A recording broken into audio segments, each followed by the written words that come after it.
যে অসমৰ জনসাধাৰণ এজন অহংকাৰী ৰজা নিবিচাৰে অসমৰ জনসাধাৰণ নিজৰ মাজৰ সংঘাত নিবিচাৰে আজি অসমৰ জনসাধাৰণ সজাগ আৰু সচেতন হৈছে দেখিছে এখন বিজেপি দল এই বিজেপি দলৰ ভিতৰত কিছু চোৰ সোমাই আছে সোমাইছে নে নাই সোমোৱা এই বিজেপি দলৰ ভিতৰত কিছু চোৰ সোমাই আছে কোনকেইটা চোৰ আহক এটা এটাকৈ আমি গণনা কৰোঁ প্ৰথমত আমি গম পালো গৰু চোৰ সোমাই আছে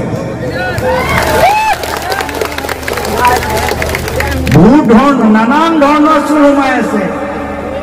অসমৰ ৰাইজে ধৰিলে যে বিজেপি দলৰ ভিতৰত গৰু চোৰ সোমাই আছে তাৰপিছত ৰাহুল গান্ধী ডাঙৰীয়া তদন্ত কৰিলে আৰু তাৰপিছত প্ৰমাণ কৰিলে যে গৰু চোৰৰ লগত বিজেপি দলৰ ভিতৰত সোমাই আছে ভোট চোৰ সোমাই আছে বিজেপি দলৰ ভিতৰত আৰু তাৰপিছত আমি দেখা পালো এই পৰ্বতজোৰাত কাৰো লগত আলোচনা নকৰাকৈ আদানী আম্বানী হাজাৰ হাজাৰ বিঘা মাটি বিক্ৰী কৰি দিলে 6 কেডিউল মাটি কাৰো লগত আলোচনা কৰা নাই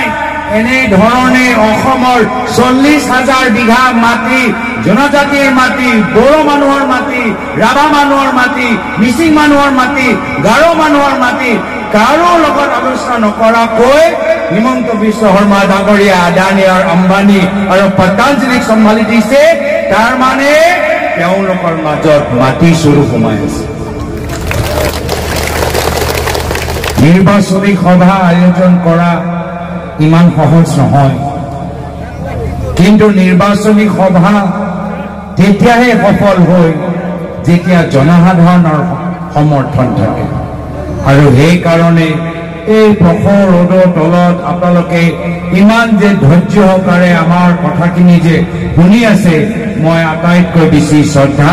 ইয়াত উপস্থিত থকা ৰাইজৰ প্ৰতি মই জ্ঞাপন কৰিছো বৰ্তমান সময়ত ভাদ মাহ অলপ দিনৰ পিছত কৰম পূজা আগন্তুক মাহত দুৰ্গা পূজা কালী পূজা এই পবিত্ৰ সময়ত মই সকলোৰ ঘৰৰ মংগলৰ কামনা কৰিছো আৰু সকলোকে অনুৰোধ জনাইছো যে এই নিৰ্বাচনী সময় যথেষ্ট গুৰুত্বপূৰ্ণ এটা ভোট বহুত মূল্যৱান এটা ভোট ব্যৰ্থ যে নহয় তাৰ বাবে আপোনালোকৰ মাজত আমি কিছু কথা পাতিবলৈ আহিছো আজি আপোনালোকৰ সন্মুখত বিভিন্ন ৰাজনৈতিক দল আহিবই বিজেপি দল বিপিএফ দল ইউপিপিএল দল আৰু কংগ্ৰেছ দল কেন্দ্ৰত কাৰ চৰকাৰ বিজেপি চৰকাৰ ৰাজ্যৰ কাৰ চৰকাৰ বিজেপি চৰকাৰ কাউন্সিল কোনে চলাই আছে কাউন্সিলৰ ভিতৰতো বিজেপি আৰু ইউপিপিএল আছে তেওঁলোকে যোৱা 10টা বছৰৰ পৰা শাসন চলাই আছে যোৱা 10টা বছৰ ক্ষমতা তেওঁলোকৰ হাতত আছে এতিয়া আপোনালোকে ভাবি চাওক যোৱা 10টা বছৰত তেওঁলোকে দুখীয়া মানুহৰ কাৰণে কি কৰিব পাৰি আজি এই প্ৰখৰ ৰ'দৰ তলত প্ৰথমতে আমাক পানী খোৱা বহুতো পানী খাবলৈ আজি বটল বিচাৰি আছে কিন্তু আজি আপোনালোকে নিজে জানে মোককৈ বেছি ভালদৰে জানে যে আজি পানী যোগান আঁচনি জল জীৱন আঁচনি অসমৰ ভিতৰত আটাইতকৈ কলংকিত আঁচনি মাত্ৰ পাইপ আছে কিন্তু পানী নাই এয়া হ'ল বৰ্তমানৰ অৱস্থা আৰু যেতিয়া এই ধৰণৰ কেলেংকাৰী কথা মুখ্যমন্ত্ৰীয়ে কয় হিমন্ত বিশ্ব শৰ্মা ডাঙৰীয়াই কয় যে কেলেংকাৰী হৈছে তেতিয়া ইমান যে কেলেংকাৰী হ'ল তাৰ দায়িত্ব কোনে ল'ব তাৰ দায়িত্ব মুখ্যমন্ত্ৰী ল'ব লাগিব বিজেপিয়ে ল'ব লাগিব তেওঁলোকৰ চৰকাৰ ৰাজ্যত তেওঁলোকৰ চৰকাৰ কেন্দ্ৰত আৰু কেলেংকাৰী দায়িত্ব তেওঁলোকে ল'বলৈ নিবিচাৰে কিয় যদি আজি অৰুণোদয় আঁচনিৰ নামত যদি PMAY ঘৰৰ নামত যদি পইচা দিবলৈ আছে তেতিয়াহ'লে বৰ্তমান চৰকাৰ কিয় নিমাত আছে কিন্তু যেতিয়া স্থানীয় ৰাইজে এই ধৰণৰ প্ৰশ্ন চৰকাৰৰ পৰা সোধে চৰকাৰৰ উত্তৰ হ'ল ৰাইজৰ মাজত সংঘাত সৃষ্টি কৰা ৰাইজৰ মাজত ভয় সৃষ্টি কৰা ৰাইজক ভাবুকি দিয়া পুলিচ পঠাই ৰাইজক মাৰা পিটা এয়া হৈছে তেওঁলোকৰ উত্তৰ এয়া হৈছে তেওঁলোকৰ আদৰ্শ আমি দেখিলো সেইদিনা গোলকগঞ্জত আমাৰ জনগোষ্ঠীৰ দাবীৰ নামত খোজ ৰাজবংশীসকল ওলাই আহিল কিয় যেহেতু তেওঁলোকক এখন চৰকাৰে কৈছিল যে 6 মাহৰ ভিতৰত জনজাতিকৰণ হ'ব কিন্তু 6 মাহ পাৰ হৈ গ'ল 10 বছৰ হৈ গ'ল এইখন চৰকাৰ নিমাত ছটা জনগোষ্ঠীৰ প্ৰতিনিধিসকলক মাতিব লাগিছিল আলোচনা কৰিব লাগিছিল কিন্তু আলোচনা নকৰাকৈ তেওঁলোকে পুলিচ পঠাই ল'ৰা ছোৱালীক তেওঁলোকে বেয়া একদম বৰ্বৰভাৱে তেওঁলোকে পিটিলে আজি মানুহবোৰ ভয় কৰা নাই মুখ্যমন্ত্ৰীৰ পৰা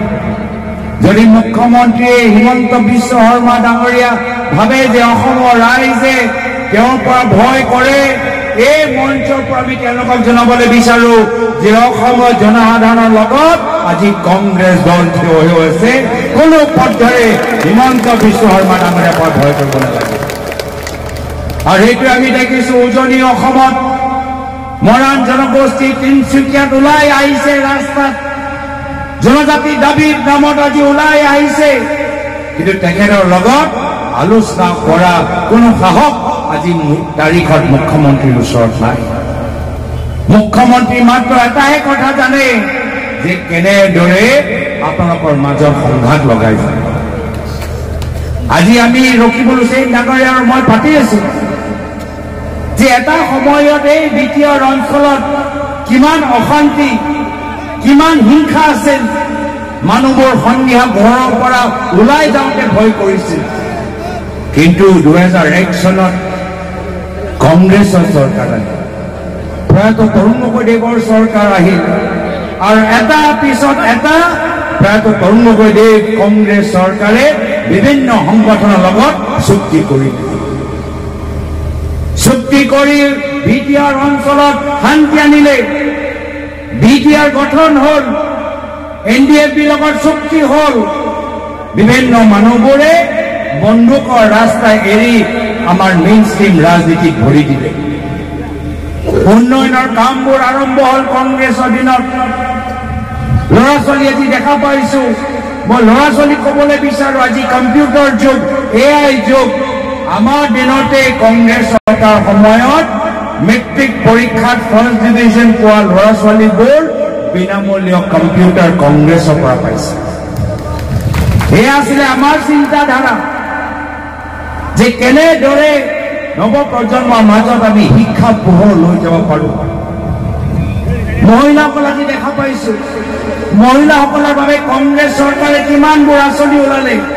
মাজনী মামনি বাইদেউ নৌবৌ আশা কৰ্মী 108 কিয় যেহেতু চিকিৎসাৰ ওপৰত আমাৰ কংগ্ৰেছ চৰকাৰে জোৰ দিছে এগৰাকী মহিলা যেতিয়া সুস্থ থাকে তেতিয়া ঘৰখনৰ অৱস্থা ভাল হৈ থাকে কিন্তু যদি এগৰাকী মহিলা অসুস্থ তেতিয়া ঘৰখন কোনে চম্ভালিব এইবোৰ চিন্তা আমাৰ দিনত কংগ্ৰেছে কৰিছে কিন্তু আজিৰ তাৰিখত য'ত কংগ্ৰেছে ল'ৰা ছোৱালীৰ হাতত কম্পিউটাৰ লেপটপ দিছিল মুখ্যমন্ত্ৰী হিমন্ত বিশ্ব শৰ্মা ডাঙৰীয়া ল'ৰা ছোৱালীৰ হাতত বন্দুক দিবলৈ বিচাৰিছে আৰ্মছ লাইচেন্স দি মানুহৰ মাজত বন্দুক বিতৰণ কৰিবলৈ বিচাৰে গাঁৱৰ ভিতৰত খবৰ লওক এটা সময়ত তেওঁ শিক্ষামন্ত্ৰী আছিল